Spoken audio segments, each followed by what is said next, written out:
Good morning, everyone. I am ecstatic about being with you.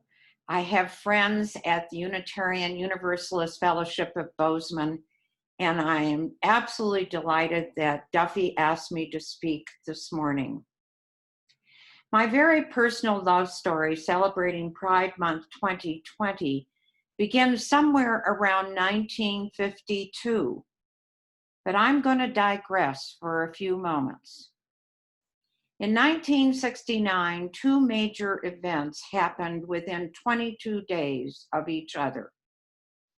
One event, the Stonewall Inn Rebellion, occurred on June 28, 1969, and lasted for 6 days. The first landing on the moon happened July 20th, 1969. I don't know about you, but I knew one very well because I saw it happen.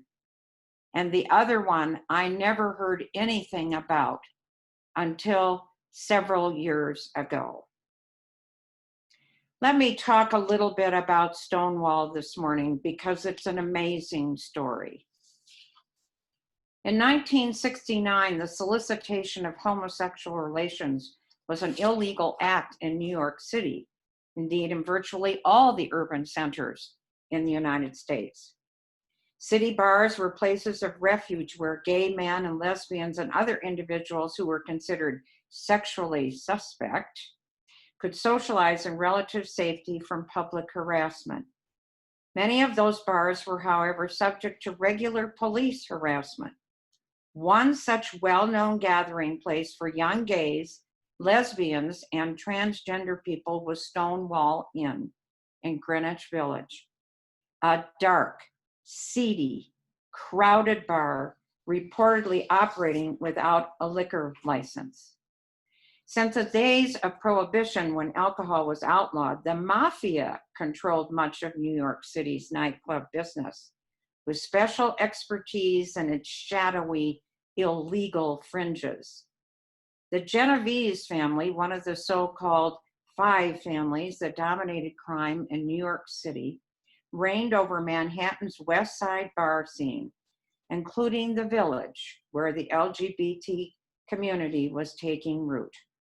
A member of the Genovese family, Tony Loria, aka Fat Tony, purchased the Stonewall Inn in 1966 and transformed it from a bar and restaurant that attracted straight clientele into a gay bar and nightclub. And it was run on the cheap. Stonewall was known for being dirty and dangerous. It operated without running water behind the bar. Glasses were cleaned by being dunked in tubs of dirty water. Toilets regularly overflowed, and the club also lacked a fire or emergency exit. Despite its less than ideal conditions, Stonewall quickly became a popular destination in the gay community, even something of an institution. And as I think about this, it says something to me about what people might do to find someone to love. It was the only place gay people could dance openly close together and for relatively little money. Drag queens who received very negative reception at other bars, runaways, homeless LGBT youths, and others could be off the streets as long as the bar was open. To operate its gay bars, the mafia greased the palms of the New York Police Department. Fat Tony paid New York's 6th Precinct approximately $1,200 a week for turning a blind eye to the indecent conduct occurring behind closed doors. Not that the police didn't raid the LGBT establishments, but first they would tip off the owners who told them the best time to come by. Raids often occurred in the early afternoon when few customers were present, so businesses had enough time to resume normal operations by night. In the early morning hours of Saturday, June 28, 1969, 9 police officers entered the Stonewall Inn, arrested employees for selling alcohol without a license, roughed up many of the patrons, cleared the bar in accordance with New York criminal statute that authorized the arrest of anyone, get this, not wearing at least 3 articles of gender-appropriate clothing, took several people into custody. It was the third such raid in Greenwich Village in a very short period of time. This time, the people milling outside the bar did not retreat or scatter as they most always had done in the past. Their anger was apparent and vocal as they watched bar patrons being forced into a police van. They began to jeer at and jostle the police and then threw bottles and other debris. Accustomed to a more passive behavior, even from larger gay groups, the policemen called for reinforcements and barricaded themselves inside the bar, while some 400 people rebelled. The police barricade was repeatedly breached and the bar was set on fire. Police reinforcements arrived in time to extinguish the flames, and they eventually dispersed the crowd. This rebellion outside Stonewall Inn waxed and waned for 6 days. Many historians characterize the uprising as a spontaneous protest against perpetual police harassment and social discrimination suffered by a variety of sexual minorities in the 60s. Although there have been other protests by gay groups, the Stonewall incident was perhaps the first time lesbians, gays, and transgender people saw value in uniting behind a common cause. Occurring as it did in the context of civil rights and feminist movements, the Stonewall Rebellion, also termed riots, which I find very pejorative language, became a galvanizing force. Stonewall soon became a symbol of resistance of social and political discrimination that would inspire solidarity among homosexual groups for decades. Although the Stonewall Rebellion cannot be said to have initiated the gay rights movement as such, it served as a catalyst for a new generation of political activism. Acceptance and respect from the establishment was no longer being humbly requested, but angrily and righteously demanded. This event sparked the formation of scores of gay rights organizations. And in 1999, the U.S. National Park Service placed the Stonewall Inn on the National Register of Historic Places. And in 2016, President Barack Obama designated the site of the Stonewall Uprising a national monument. In 2019, shortly before the 50th anniversary of the rebellion, New York City Police Commissioner James P. O'Neill issued an apology on behalf of the police department saying, "The actions taken by the NYPD were wrong, plain and simple. Love wins." During Pride 2020, we have a number of political victories to celebrate. And thanks be to God, there have been victories over the last 50 years, hard fought, significant, and far reaching. And I want to just highlight a few. In 1977, Renee Richards played in the US Open tennis tournament as a trans woman. Kathy Kozashenko won a seat in the Ann Arbor, Michigan City Council in 1974, becoming the first out American to be elected to public office. And Harvey Milk, who we saw a little bit of a celebration before, campaigned on pro-gay rights platform in San Francisco and won a seat on the council in 1978. And I have been to the Castro district. Harvey is well remembered. And I'm sorry to say most of us know he was murdered. The outbreak of AIDS and the struggle for gay rights in the 1980s and early 1990s was particularly tough. By 1984, researchers had identified the cause of AIDS, and the World Health Organization in 1988 designated December 1st as World AIDS Day. In 2009, President Barack Obama signed into law a new hate crime act known as the Matthew Shepard Act. The new law extended the reach of the 1994 hate crime. And I want to talk a moment about marriage because it impacts my life deeply. Edie Windsor and Thea Spire wed in Ontario, Canada in 2007. The state of New York recognized the residents' marriage, but the federal government did not. When Spire died in 2009, she left her estate to Windsor. Since the couple's marriage was not federally recognized, Windsor didn't qualify for a tax exemption. She sued the government in late 2010. And in 2012, the Second U.S. Circuit Court of Appeals ruled that the Defense of Marriage Act, otherwise known as DOMA, violates the Constitution's Equal Protection Clause, and the U.S. Supreme Court agreed to hear arguments for the case. The court ruled in favor of Windsor. And in 2012, I had the pleasure of meeting Edie Windsor, who stood about 5 feet tall, was a wonderful representative of her sex and also her sexual orientation. And she gave credit to all the people who had supported her appeal. And she was grateful for what had happened to bring down DOMA. Gay marriage was finally ruled legal by the Supreme Court in June 2015. And recently, and this is my little final celebration this morning, but it's a big one. The US Supreme Court on Monday, June 15th, in a vote of 6-3, delivered a watershed victory for LGBTQ rights, ruling that a landmark federal law forbidding workplace discrimination protects gay and transgender employees. Love wins.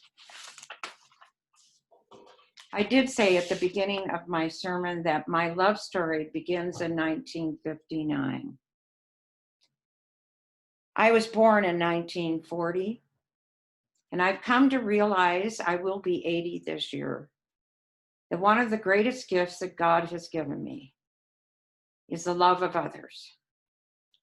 And I thank you for asking me to give this sermon this morning, because as I pondered my life, I realized that not once in my life have I seen anyone of a different sexual orientation, identity, transgender, you name it. I've never seen them in any other way but love. So I have to say that my life, as long as I can remember it, has been a love story embracing people. But let me tell you a little bit about my story. I suppose you might say that George Scott MacDonald, Mac to me, who I met in 1952 at age 12, was my first love. I met him at Sunday school at St. Stephen's Episcopal Church in Edina, Minnesota, and we became very close friends. We both went on to finish high school and college, and little did I know then that he would come out as gay in the years to come. We did stay connected, and he moved to New York City to be a model and an actor. I married my high school sweetheart, Harry Smith, in 1962, and we had a lovely daughter in 1971. While living in Albany, New York, I went to New York City in 1976 to see Mac for what I did not know would be the last time. We met in a bar. My mom was with us. She left, and Mac and I decided to just have a wonderful evening together. And we were out on the dance floor dancing crazy like. And I knew that he had been engaged to 3 separate women, and they had fallen through. But while we were dancing, he leaned over and he said, I have something to tell you, Roxy. And I said, what? He said, I'm gay. And I just kept dancing. And he said, is that all you're going to say? And I said, Matt, I've loved you since I've known you. Nothing will change that ever. He would die of AIDS in the early 90s. And later, when the AIDS quilt came to Bozeman in the early 2000s, I would ask for his individual quilt piece to be among the many displayed at the field house at MSU. Precious, loving memories touched my mind and heart as I stared at his 3x6 quilt piece laying on the floor among so many. My family and I moved to Bozeman in 1981. In the years to follow, I would divorce and marry again, Vern Klingensmith, in 1990. And after almost 20 years of being together, he died of pulmonary fibrosis in 2009. But let me back up a little bit. When I moved to Bozeman in 1981, we had a habit of taking our laundry to the laundromat on Main Street in Bozeman. And Alice owned the laundromat. Alice was quite masculine in appearance, but just delightful. And I don't need to say but, and she was delightful. And we became friends. And over time, she explained to me that she knew she was not Alice, but she was Al. She had attempted suicide 5 times in a struggle over her identity. And so Alice decided to become Al. And when Alice became Al, she took her story to the public. Any church, any organization that would hear his story, he was happy to share. I don't know what has happened to Al, but obviously Al is a part of my love story. I, 15 years ago, entered the Gallatin County Detention Center to bring the good news to people who are incarcerated. And over the years, God has placed lesbians, gays, and trans into my life. I absolutely have been privileged to love and care for these precious people. They are part of my very personal love story.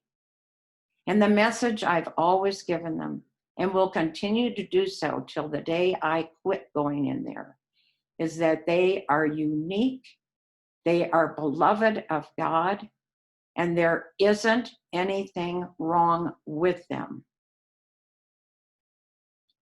And they have cried, they have looked at me with incredible, what?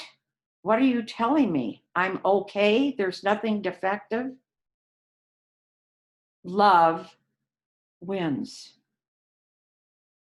And I know a couple of them have gone on to be not incarcerated any longer and leading happy lives.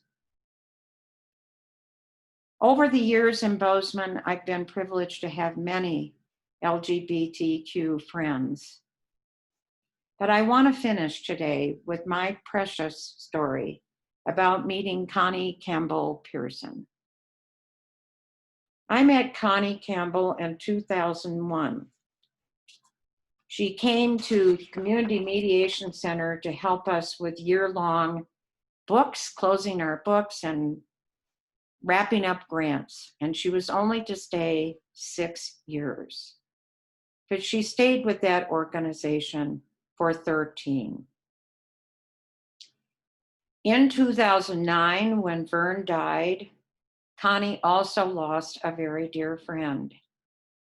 And those 2 deaths brought us closer together. We had always had a very professional, yes, good working relationship, but suddenly we found ourselves becoming really good friends. Golfing, she owned a motorcycle. That was really fun for me. I always wanted to own a motorcycle and never had. but she had one, and we decided to go in on a new one together.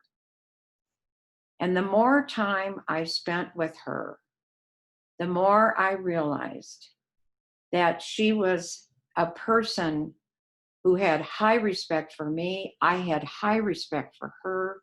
She was talented, gifted musically. Almost anything that she touched was, it was wonderful. And she was such a loving friend.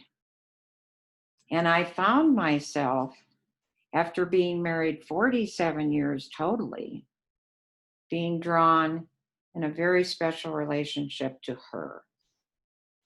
So I called my good friend Lois Van Leer, and I asked her if I could come and see her. And she said, absolutely. So I sat down in Lois's office, and I said, Lois, I think I'm falling in love with Connie Campbell Pearson. Oh, I'm sorry, Connie Campbell then. And she said, really? And I said, yes. And she knew Connie. And I said, who am I? Who am I? She said, Roxy, you remember the Kinsey report in the 50s? I can tell you this. Very few people are on either side, heterosexual or homosexual, a lot of sexual difference on that spectrum. So it's entirely possible that you could be falling in love with Connie Campbell. I said to her, but Lois, I'm so well known in Bozeman. What are people going to think? And she said, in accordance with a love story, Roxy, if they love you, they will be fine with it. Connie and my relationship continued to grow. And in 2011, when we visited my family in New Zealand, we went through a civil union in Kaikoura. In 2014, after the Episcopal Church agreed to bless same-sex relationships at St. James Episcopal Church with the Bishop of Montana presiding, our relationship was blessed. And several months later, on November 5 in Hawaii, Maui, we married. And 15 days after that, Montana tipped and allowed same-sex marriages to occur. And we came back to Bozeman, went up to the clerk of court's office, and welcomed same-sex couples to probably one of the most wonderful days of their lives. And Nina Gray was downstairs performing marriages. Connie is the love of my life. She took Pearson as my maiden name and attached it to hers. And I know, as Lois would say, love just is, and it always wins. I know that today because my life has been a personal love story of coming to know people who were different, perhaps, than me, but taught me and still teach me the joy of being proud of who one is, of knowing that God has created them as they are, and God loves them more than they could ever imagine. And so I share that with you today because I've been privileged and honored to have a life that is full of love stories. People who have touched my lives and loved me, and I've been able to love them back. And so I wish to conclude my sermon this morning by going back to those opening words that Lisa so beautifully read this morning. 50 years ago, it was illegal to be gay, to be trans, to dance, and to love and to celebrate. And now, only 50 years later, here we are celebrating Pride 2020 in love, which is the spirit of this church. Gay and straight together, queer and straight together, trans and cis together, all in this together. Let us bring our whole selves, our true selves, and let's have a celebration, Pride 2020, because love just is and always wins. Amen.